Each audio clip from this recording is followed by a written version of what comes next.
தாவேக்கா ஆட்சி அமைக்கணும், விஜய் சிஎம் ஆகணும், இதற்கு இதுதான் வலுவான காரணம்னு ஏதாவது காரணம் இருந்துச்சுன்னா முன்வைங்க. ஊழல் நடக்காது விஜய் ஆட்சியில, அது மட்டும் தெரியும். சரி, அழகான டாபிக் வந்துட்டீங்க. எத்தனை ஆண்டுகளா விஜய் திரைப்படத்துறையில் இருக்காரு?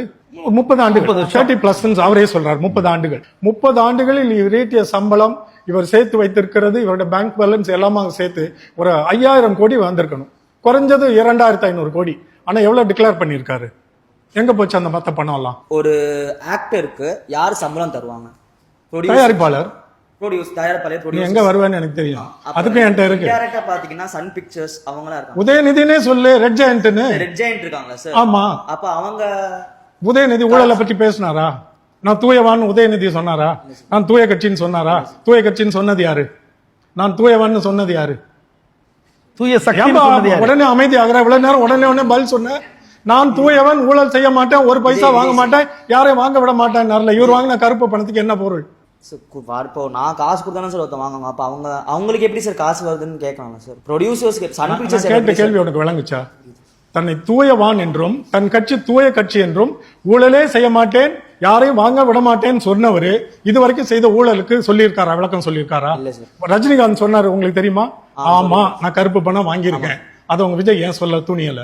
என்ன தூய கட்சி, என்ன ஊழல்? சரி சார், அப்போ இவர் கட்சி ஆரம்பிக்கிறதுக்கு அப்புறம் நான் இந்த மாதிரி கரப்ஷன் ஒழிப்பேன். அப்ப வாங்கினதுக்கு என்ன கணக்கு சார்? அதே மாதிரி அப்ப மினிஸ்டர்ஸ் கூட ரூலிங் பார்ட்டில அப்ப நீங்க மாற்றம் இல்ல. அப்ப நீங்க மாற்றம் இல்லை சார். இதுக்கப்புறம் அவங்க ஊழல் செய்தார்கள், நீங்களும் ஊழல் செய்கிறீர்கள்.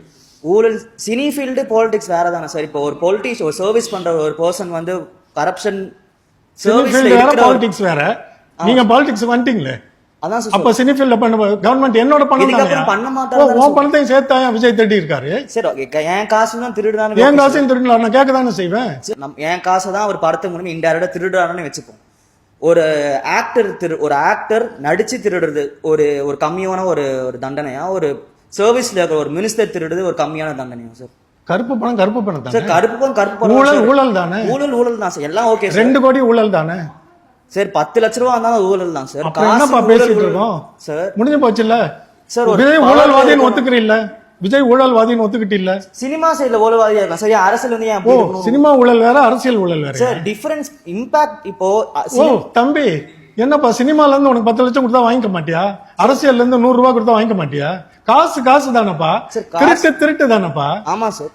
அரசியல்வாதி வீட்டுல திருடினாலும் திருட்டு தான், நீ சினிமாக்காரன் வீட்டுல திருடினாலும் திருட்டு தானே. திருட்டு தான் சார். நீ என்ன பேசிட்டு இருக்கன்னு எனக்கு புரியல. விஜய் நல்லவர்னு சொல்ல முயற்சி பண்ணா, நீ என்ன சொன்னாலும் பண்ணவே மாட்டேன் சார். ஊழல் அவர் திருடினாருன்றத நீ ஒத்துக்கிறியா இல்லையா? அவனா சினிமா மூலமா திருடி இருக்காருன்னு. ஆமா, அவ்வளவுதான் நான் சொல்றேன்.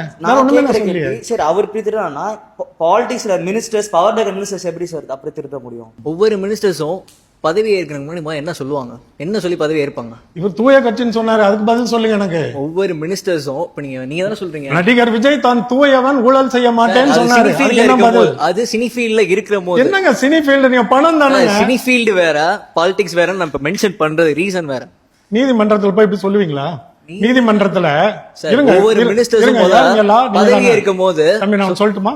ஏய்ப்புன்றது கவர்மெண்ட் அரசை ஏமாத்தினாரு, இந்த சமூகத்தை ஏமாத்தினாரு, தமிழ் மக்களுக்கு வந்து சேர வேண்டிய பொது பணத்தை ஏமாத்தினார். வரின்றது என்னது?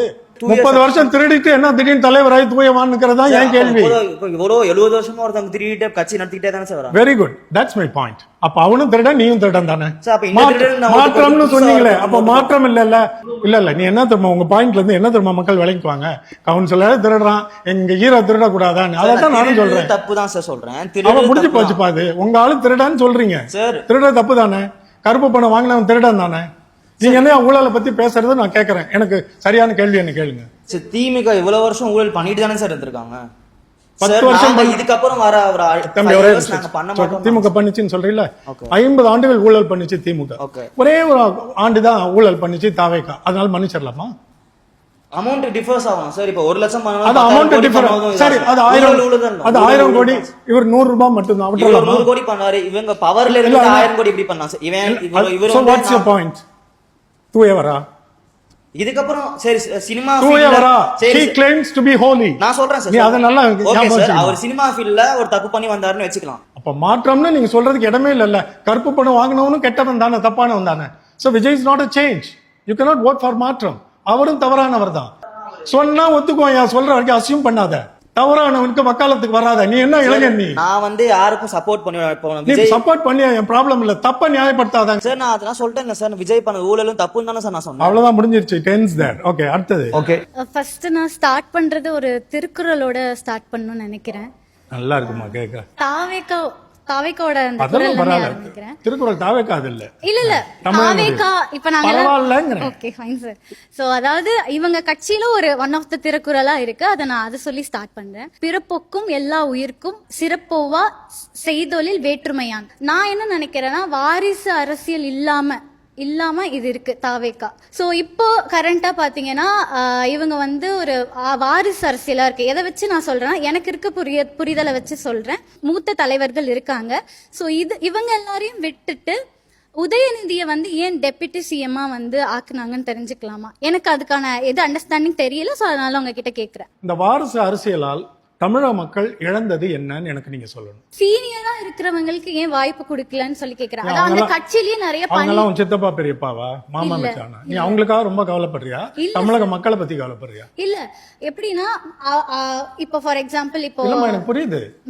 உனக்கு என்ன பிரச்சனைன்னு நான் கேக்குறேன். உனக்கு என்ன எனக்கு தமிழ் சமூகம்? நீ இப்ப நீ நானும் ஒரு சமூகம். நமக்கு என்ன பிரச்சனை? என்ன இழப்பு? எனக்கு வந்து என்னன்னா, ஏன் மற்றவங்க இல்ல சார், நான் எப்படி கேக்குறேன்னா, அவங்களுக்கு ஒரு பதவி கொடுத்திருக்காங்க, அவங்களுக்கான வாய்ப்பு இல்லையோன்னு தோணுது. அவங்களுக்குள்ளே இருக்கு. அந்த கட்சியில இருக்க 4 வயசானவங்களை பத்தி தான் உன் பிரச்சனையா தமிழ்நாடு இருக்கா?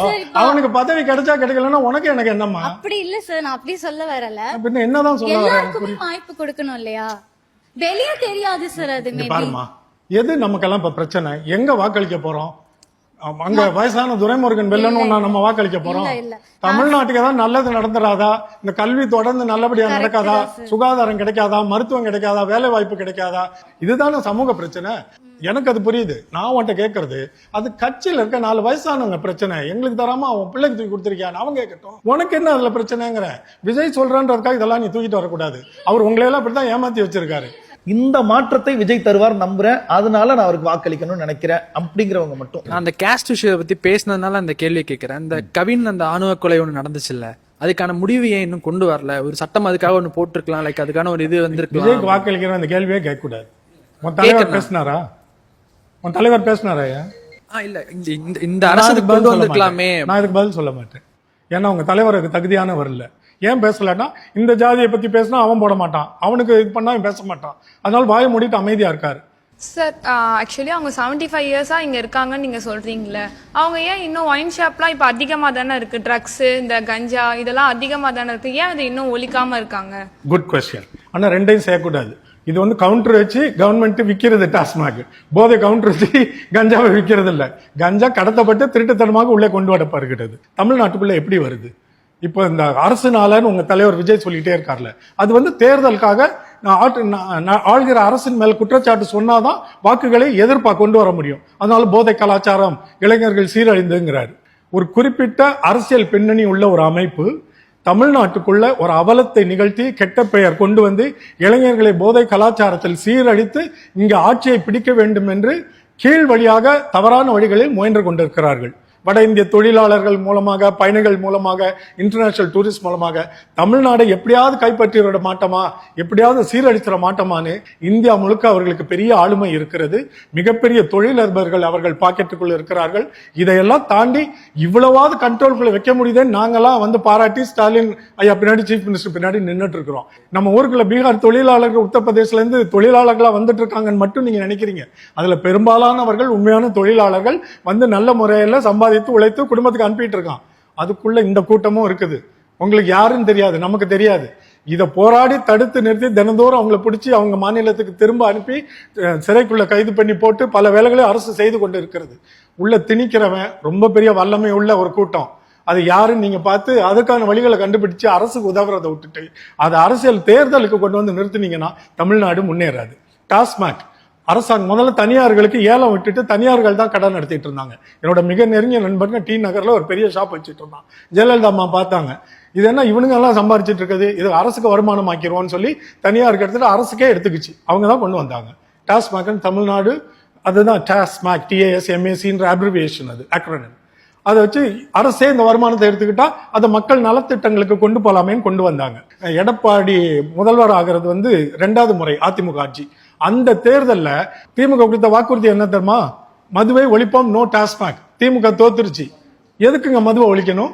நான் உங்களுக்கு நல்ல வாக்குறுதியும் கொடுப்பேன், என்ன நீங்க தோக்கடிப்பீங்க, உங்களுக்கு டாஸ்மாக் நான் காலி பண்ணுமா, என்ன ஜெயிக்க வைங்க, நான் அதை ஒன்னும் தொடமாட்டேன்னு சொன்னாரு.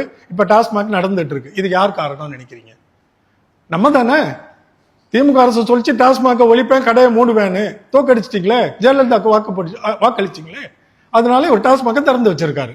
நீங்க இவ்வளவு உணர்ச்சி வசப்படுறீங்களா? உங்க தலைவர்கிட்ட போய் கேட்டீங்களா? ஏன் இவ்வளவு பேச்சு பேசுற, பிறப்புக்கும் எல்லா உயிருக்குங்கிற டாஸ்மாக மூடுவேன் ஏன் சொல்லன்னு கேட்கிற துணிவு இருக்கு அவனுக்கு? சினிமால பார்த்து ஏமாந்து போனவங்க எல்லாம் இந்த மாதிரி மத்தவங்களை பார்த்து விரல நீட்டாதீங்க. நீங்க எவ்வளவு பெரிய குற்றங்கள் உங்க தலைவர் ஒரு பாதி பண்றாருன்னா நீங்க அதோட பெரிய தவறுகள் பண்ணிட்டு இருக்கிறீங்க. உங்களுடைய இந்த சந்தேகத்துக்கு இளைஞர்களா தேவையற்ற சந்தேகங்களை வளர்த்து கொண்டிருக்கிறீர்கள். இதை உங்களுக்கு தரவங்க உங்களுடைய அரசியல் முன்னோடிகள். இப்ப 12, 15, 18% கிட்ட தாவேக்காக்கு வரப்போகுதுன்னு அரசியல் நிபுணர்கள் சொல்றாங்க. அடுத்த முறை இது அப்படியே 2ஆக வாய்ப்பு உண்டு. எப்போ? இந்த 5 ஆண்டுகள் உங்கள் தலைவர் சரியாக செயல்பட்டால். நின்று நிரூபிக்கிறவன் தான் தலைவன். உங்களுடைய நம்பிக்கை நான் குலைக்க விரும்பவில்லை. நீங்க யாருக்கு வேணா வாக்கு போடுங்க, ஆனா நம்பிக்கையோட உறுதியோட போடுங்க. ஏன்னா இவரு ஆட்சி அமைக்க முடியாது, எதிரணியா வருகிற வாய்ப்பும் குறைவு. ஏன்னா அதிமுகன்ற மிகப்பெரிய கட்சி இருக்கு. எம்ஜிஆர் பேர்ல கிராமத்துல இருக்கவங்க ஓட்டு போடுவாங்க, ஜெயலலிதான்றவங்க பேர்ல பெண்கள் ஓட்டு போடுவாங்க. ரெட்டையில பார்த்தோன்னே குத்திட்டு வரவங்க யாரு என்னன்னா தெரியாது. இதையெல்லாம் தாண்டி பாரதிய ஜனதா கட்சி என்கிற ஒரு அராஜக கட்சி இருக்கிறது. அது வெறும் அரசியல் வாக்குகளை மட்டும் சேகரிப்பதில்லை, பல தில்லுமுள்ளுகளை செய்துதான் அரசியல் வெல்லுகிறார்கள்ன்றத நீங்களும் வேடிக்கை பார்த்துட்டு தான் இருக்கிறீங்க. அப்ப அந்த 2 கட்சிகளும் சேர்ந்து பல கூட்டணிகளோடு இணையும் பொழுது அவர்களை தாண்டி தாவேகா எதிரணியாக வர வாய்ப்பே இல்லை. இந்த முறை தாவேகாவுக்கு விஜய்க்கு வாக்களிக்கிற எல்லா வாக்குகளும் கவர்ச்சியின் அடிப்படையில் சிந்திக்காமல் வாக்களித்தால் அத்தனை வாக்குகளும் வீண்.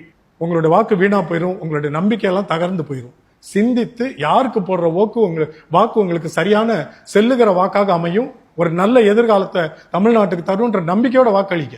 விஜய் தான் அதை தர முடியும் நம்பினா நீங்க துணிந்து சிந்தனையோட உறுதியோட வாக்களிங்க. ஆனா உங்க மனசுக்குள்ள அதுக்கான காரணங்களை தேடிக்கங்க, கண்மூடித்தனமா போடாதீங்க.